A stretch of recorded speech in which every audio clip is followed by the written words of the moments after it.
The chandeliers cast prismatic light across the ballroom of the Westwood Hotel, where Seattle's elite mingled in their designer finery. 28-year-old Madeline Foster adjusted her simple black cocktail dress, the only formal attire she owned, and fought the urge to flee. As a sign language interpreter for the Seattle Children's Hospital Charity Gala, she didn't belong among these wealthy patrons, but she needed this freelance job desperately. Remember, just blend in and be available if needed, her agency coordinator had instructed. So far no one had required her services, making Madeline feel increasingly invisible as she circulated through the crowd. That's when she spotted her. In the far corner of the ballroom, partially hidden behind a marble column, stood a teenage girl in a midnight blue dress. While everyone around her laughed and chatted animatedly, she remained silent, her eyes watchful and intelligent. Despite her designer gown and the diamond studs in her ears, something in her posture, the slight tension in her shoulders, the careful way she observed lips moving, was immediately recognizable to Madeline. The girl was deaf, and no one was talking to her. Madeline's attention shifted as a ripple of excitement surged through the crowd. Jackson Pierce, tech billionaire and the evening's honored guest, had arrived. His company, Pierce Innovations, had donated millions to the Children's Hospital's new pediatric wing. Cameras flashed as he entered, a tall man with salt and pepper hair and commanding presence. People gravitated toward him like moths to flame, eager to share his spotlight. "Mr. Pierce, over here," called photographers and reporters, while wealthy donors jostled to shake his hand. Madeline glanced back at the girl in blue, noticing how she watched her father. For who else could the famous Jackson Pierce be to her, with a mixture of pride and resignation? Not once did Pierce look in his daughter's direction, and not once did anyone approach her. Taking a deep breath, Madeline crossed the room. As she neared, the girl's eyes widened slightly in surprise at being directly approached. "Hello?" Madeline signed, her hands forming the greeting with practiced ease. "I'm Madeline." "What's your name?" The girl's face transformed. The careful mask of polite indifference fell away, replaced by a smile of such genuine delight that it made Madeline's heart ache. How long had it been since someone had communicated with this girl in her own language? "I'm Olivia," she signed back, her movements quick and elegant. "You know ASL? Are you deaf too?" "No," Madeline replied, her fingers dancing through the signs. "I'm an interpreter. I work at the Children's Hospital sometimes, the one my father donated to."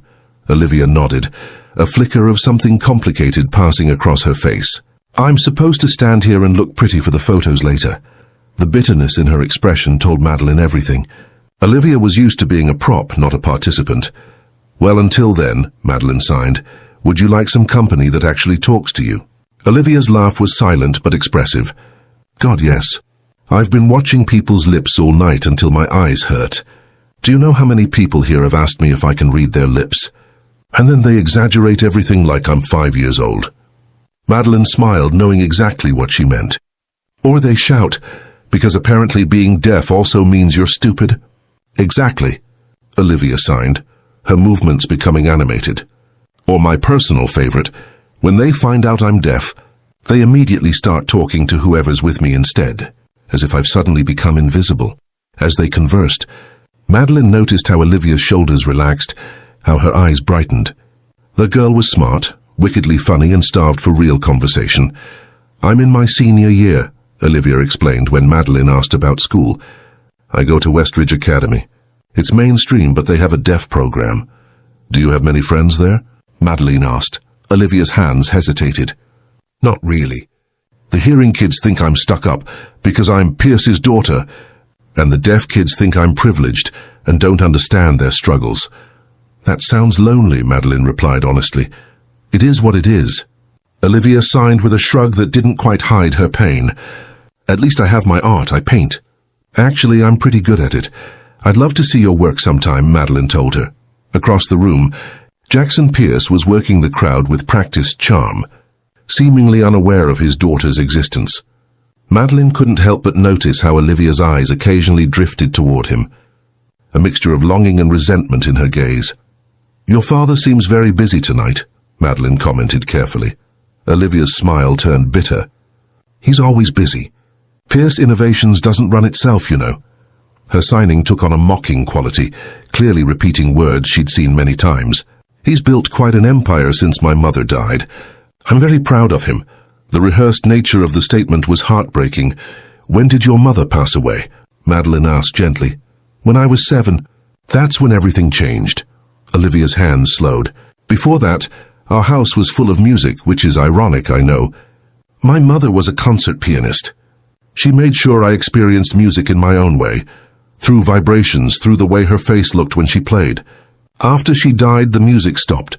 Dad buried himself in work, and I became the problem to solve. The problem? The deaf daughter. The specialists, the surgeries, the therapies. He wanted to fix me.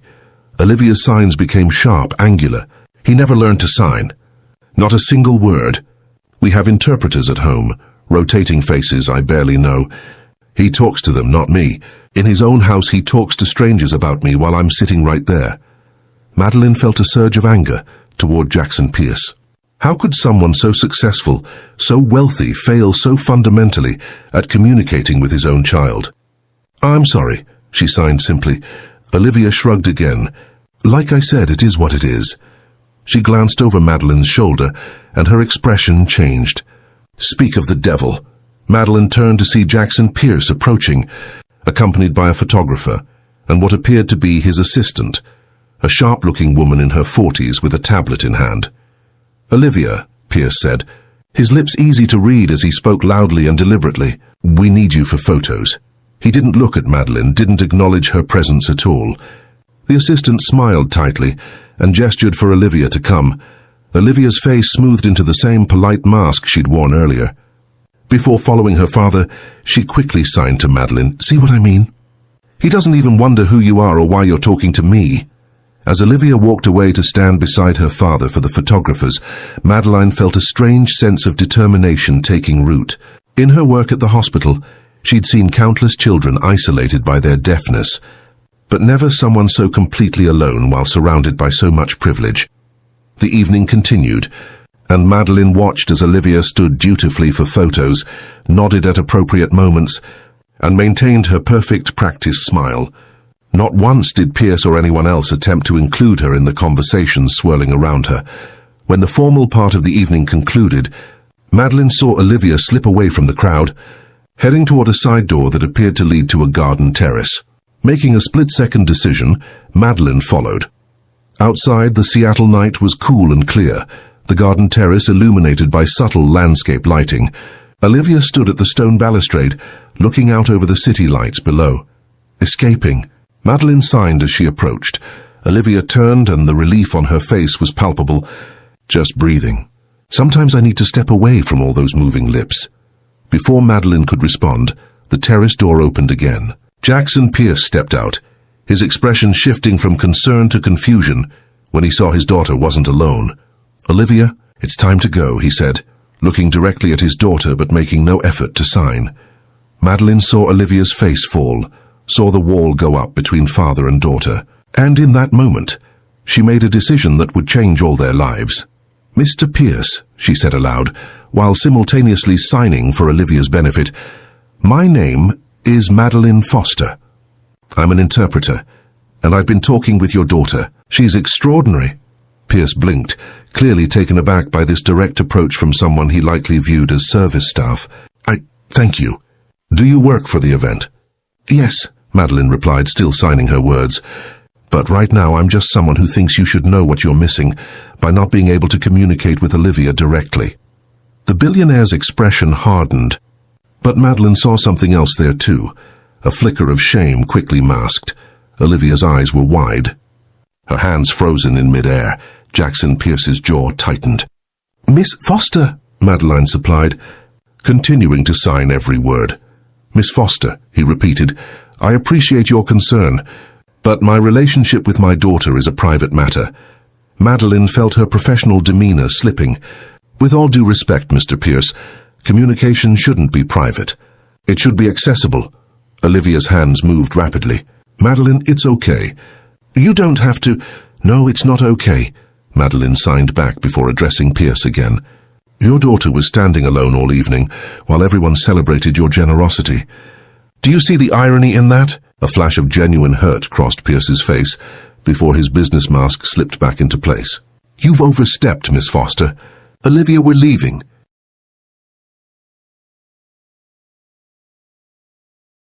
He turned and walked back toward the ballroom, clearly expecting his daughter to follow. Olivia hesitated, her eyes locked with Madeline's. I'm sorry, Olivia signed quickly. He gets defensive about this. It's been this way since the accident. Accident? Madeline asked, but Olivia was already moving away. Find me at Westridge Academy, Olivia signed before disappearing through the door. Madeline stood alone on the terrace, heart pounding. She'd jeopardized her professional reputation by confronting a powerful client. Worse, she might have made things harder for Olivia. The next morning, Madeline woke to a voicemail from her agency coordinator. Madeline, call me back immediately. There's been a complaint about your conduct at the gala last night. Her stomach dropped. This was exactly what she'd feared. With her apartment rent already 2 weeks overdue and student loans piling up, she couldn't afford to lose clients.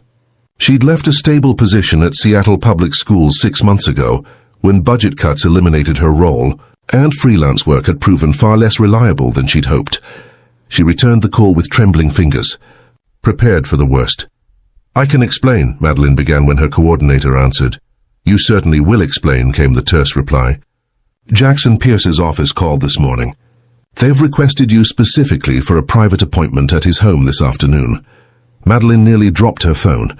They what? I have no idea what happened last night, but somehow you've caught the attention of one of the most influential men in Seattle. This could be huge for the agency, Madeline.